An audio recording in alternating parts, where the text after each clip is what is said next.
Hello everyone, नमस्कार मेरे प्यारे दोस्तों। इस वीडियो में हम समझेंगे कि ELSS क्या होता है। इस म्यूचुअल फंड के बारे में समझते हैं मेरे भाई। ELSS का पूरा नाम इक्विटी लिंक्ड सेविंग्स स्कीम होता है और इसी के बारे में बात करते। तो बेसिकली यार देखो आप, यह एक बालक है, ठीक है, और इस बालक का क्वेश्चन है कि इसको ELSS के बारे में कुछ पता नहीं है, तो यह जानना चाहता है। तो अगर इसी को समझाना है मुझे ELSS, तो एक बार हम समझने का कोशिश करते हैं मेरे भाई कि ELSS funds are equity funds, ठीक है, that invest a major portion of their corpus into equity और इक्विटी रिलेटेड इंस्ट्रूमेंट्स। तो हमने इस बालक को क्या बोला कि देखो बालक, बात ऐसा है कि ELSS फंड जो है बेसिकली यह एक इक्विटी फंड है, ठीक है, जिस इसके पास जितना भी पैसा होता है इस म्यूचुअल फंड के पास में, उसका एक मेजर प्रोपोर्शन यह कहां पे इन्वेस्ट करता है, तो कंपनी के शेयर खरीदने में या कंपनी के शेयर से ही रिलेटेड अगर कोई इंस्ट्रूमेंट है तो उसको खरीदने में। अब यह बालक बोलता है कि ठीक है, चलो एक बात इसको समझ आ गया है ना इस बालक को कि अच्छा ELSS क्या होता है। अच्छा, अब बात आता है मेरे भाई कि अगर आप ELSS फंड में पैसा लगाते हो तो आप अपने सालाना टैक्सेबल इनकम में से 1.5 लाख तक की रकम को छूट एग्जेम्प्ट कर सकते हो, यानी उस 1.5 लाख पर टैक्स नहीं देना होगा। इस बात का क्या मतलब हुआ? इस बालक को यह बताया गया कि देखो बालक, बात कुछ ऐसा है कि तुम 6.5 लाख रुपए का महीना कमाते हो, सॉरी सालाना कमाते हो। अब यह बालक 6.5 लाख रुपया का सालाना कमाता है, तो उसमें से 1.5 लाख रुपया हम मान रहे हैं, अभी हम टैक्स स्लैब की कोई बात नहीं कर रहे, जस्ट हम एक एग्जांपल सेट करना चाह रहे कि 6.5 लाख रुपया ये बच्चा जो है पैसा कमाता है, और यह 6.5 लाख रुपया अभी के लिए हम मान लेते हैं कि टैक्सेबल है। तो इस 6.5 लाख में से यह बच्चा 1.5 लाख रुपया जो है वो ELSS में जमा कर देता है। तो जब ये बच्चा 1.5 लाख रुपया जमा कर देगा तो इसके पास 5 लाख रुपया बचेगा। तो अब ये बच्चा को 5 लाख रुपया पे ही टैक्स देना होगा। यही है ELSS फंड। क्या यह बात क्लियर है? अगर फिर भी नहीं समझ आया, इधर से ये लड़की को भी क्वेरी रही जाते हैं, ठीक है। अब यार क्वेरी रह जाता, कोई बात नहीं, फिर से इसको समझाते हैं। देखिए अब इसको नहीं समझ आया, ये भी सोच में पड़ गई। अब सोच में पड़ गई तो फिर से इसको वही एग्जाम्पल देते, और एग्जाम्पल यह है कि मान लो कि ये जो लड़की है यही 6 लाख रुपया कमाती है, मान लेते, ठीक है। 1.5 लाख रुपया ये अपना इन्वेस्ट कर देती है इक्विटी लिंक्ड सेविंग्स स्कीम में। तो इसके पास कितना बचा? तो 6 लाख में से, इससे पहले हम 6.5 का एग्जाम्पल ली, तो 6 लाख में से 1.5 लाख खर्च कर दी, 1.5 लाख मतलब कि इन्वेस्ट कर दी, ठीक है। तो इसके पास 4.5 लाख रुपया बचा। अब इसको जो टैक्स देना होगा वो 4.5 लाख पे टैक्स देना होगा, ठीक है। क्या यह बात पूछ लेते इससे, क्या यह बात आपको समझ आ गया? तो ये बोली कि हाँ मेरे को समझ आ गया, ठीक है, यस इसको समझ आ गया है, ठीक है। चलिए आगे बढ़ते हैं। अब बात आता है कि सेम इसी की एक मित्र है, और यह मित्र का पूछना है कि अच्छा एक बात बताओ, हमको ELSS तो समझ आ गया लेकिन एक बात नहीं समझ आया। क्या नहीं समझ आया? कि अगर हम अपना 1.5 लाख रुपया ELSS फंड में लगाते हैं तो ये पैसा हम कितने दिन में निकाल सकते हैं? मतलब इसको बोला जाता है लॉक इन पीरियड। तो मेरे भाई देखो यार, अगर आप ELSS फंड में पैसा लगाओगी तो आप अपने पैसा को 3 साल के बाद निकाल पाओगी। कितने साल के बाद? तो 3 साल के बाद ये लड़की अपना पैसा निकाल पाएगी। मतलब लॉक इन पीरियड कितने दिन का हो गया? तो 3 साल का हो गया। क्या आपको समझ आ गया? आ गया, ठीक है। अब समझिए, तो ये है। अब इसके बाद क्या होता है मेरे भाई, 3 साल के लिए आप किसी को कहीं पैसा लगा दिए तो ऐसा तो नहीं है कि वह पैसा जीरो हो जाएगा, पैसा तो बढ़ेगा ना। तो बढ़ेगा तो उस पे हमको कितना टैक्स देना पड़ेगा, इस बात को समझते।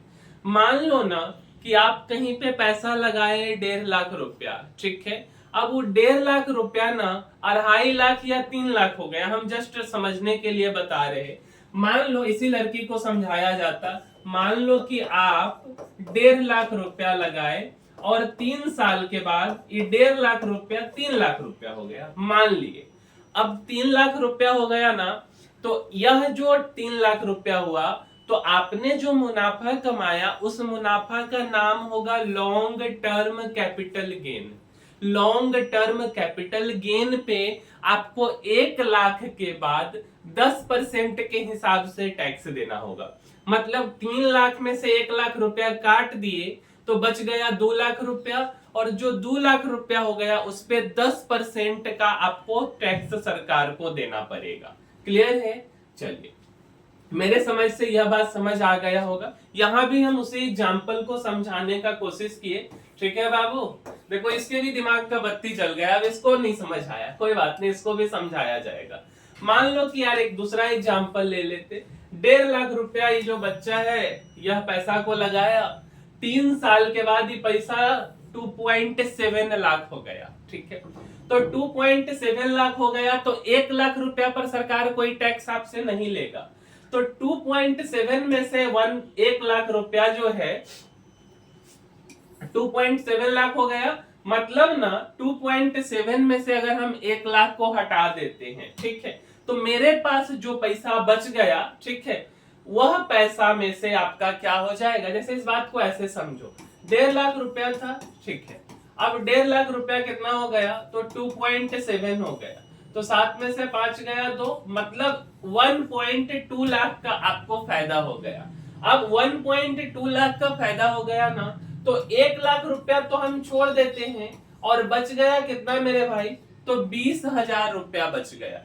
तो जो 20,000 रुपया बच गया उस पर 10% का टैक्स लगेगा, मतलब कि 2,000 रुपया पे आपको टैक्स देना पड़ेगा। इससे पहले वाले एग्जाम्पल में हम आपको क्या बोल दिए, ठीक है, इससे पहले वाले में हम 1.5 का 3 बनाए, तो 1.5 का 3 बनाए तो हम आपको 1 लाख माफ करके 2 लाख पे टैक्स लगा दिए। ऐसा नहीं करना है, मतलब 1.5 का 3 हो गया ना, तो 1.5 लाख का जब 3 लाख बन गया तो 1.5 तो आपने लगाया, मतलब आपका मुनाफा हुआ 1.5 लाख का, 1 लाख माफ, मतलब कि 50,000 रुपया पे आपको 10% का टैक्स देना पड़ेगा। यह इसका रूल है, ठीक है।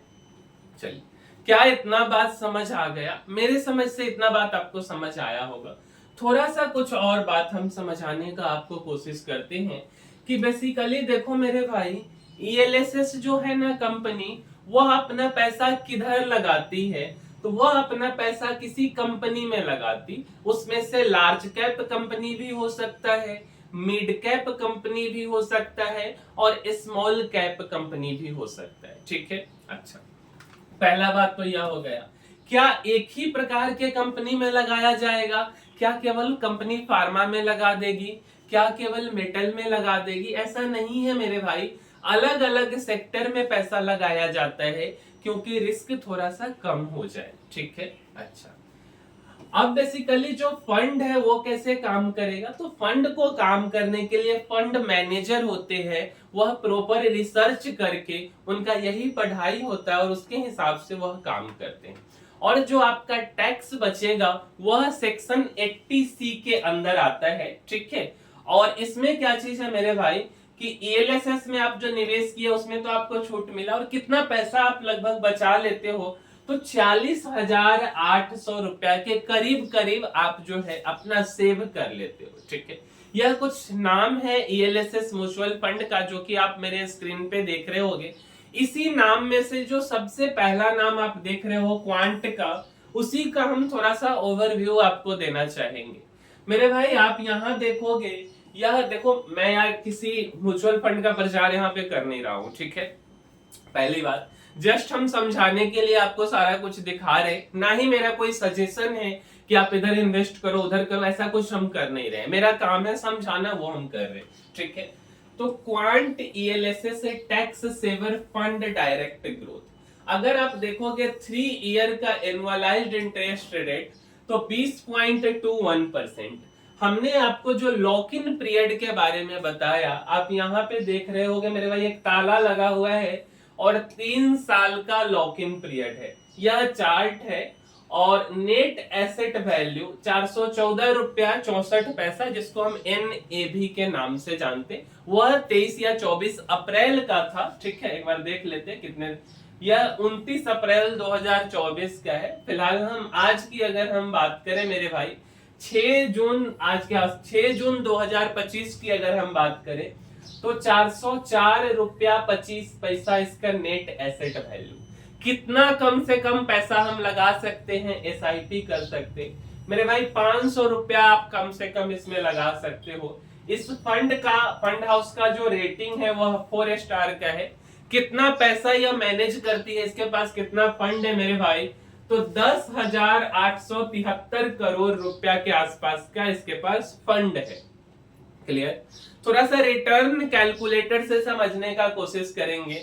मान लो कि आप जो पैसा कमाते हो उसमें से 5,000 रुपया आप हर महीने सेव करना चाहते हो, तो 5,000 रुपया अगर आप 3 साल तक लगाओगे तो एक साल में 12 महीना होता है, और 12 महीना में कितना हो जाएगा मेरे भाई, तो 60,000 रुपया। 3 साल में कितना हो जाएगा, तो 1.8 लाख, मतलब 1,80,000 हो जाएगा। मतलब टोटल इन्वेस्टमेंट आपका 1,80,000। आपको कितना पैसा मिलने की संभावना है, तो 2,06,376 रुपया, जो कि 14.65% का इंटरेस्ट रेट हुआ आपका। ठीक है, अब अगर हम देखें कि यह जो क्वांट म्यूचुअल फंड वाले हैं इनका होल्डिंग किधर किधर है मेरे भाई, 37 कंपनियों में इन्होंने पैसा लगाया है, जिसमें से इनका सबसे ज्यादा पैसा रिलायंस इंडस्ट्रीज के अंडर लगा है। उसके बाद फिर से अडानी पावर में, जियो फाइनेंशियल, ऐसे कर करके इन्होंने अपने पैसा को लगाया है। क्लियर? अच्छा, और देखिए अगर थोड़ा सा और हम आपको समझाना चाहें मेरे भाई, तो इनके पास इक्विटी में, इनके पास जितना भी 10,873 करोड़ रुपया है, 92% पैसा यह इक्विटी में कंपनी के शेयर्स में इन्होंने लगाया है। ठीक है, जो 7.3% पैसा बचता है वो लोग इनको कैश में रखे हुए हैं। अगर हम सेक्टर की बात करें मेरे भाई, तो एनर्जी में और यूटिलिटीज में इन्होंने 33.8% का पैसा लगाया, फाइनेंशियल सर्विसेज में 19.8%, उसी तरीके से मटेरियल से लेके सबसे कम पैसा यह है रियल एस्टेट सेक्टर और टेक्नोलॉजी में ये फंड हाउस लगाई है। तो मेरे भाई आज के वीडियो में हम आपको ELSS फंड को समझाने का कोशिश किए हैं और उम्मीद करते हैं कि आपको यह समझ आया होगा। ठीक है, तो इस वीडियो में इतना ही मेरे भाई, मिलते हैं अगले वीडियो में, तब तक के लिए धन्यवाद।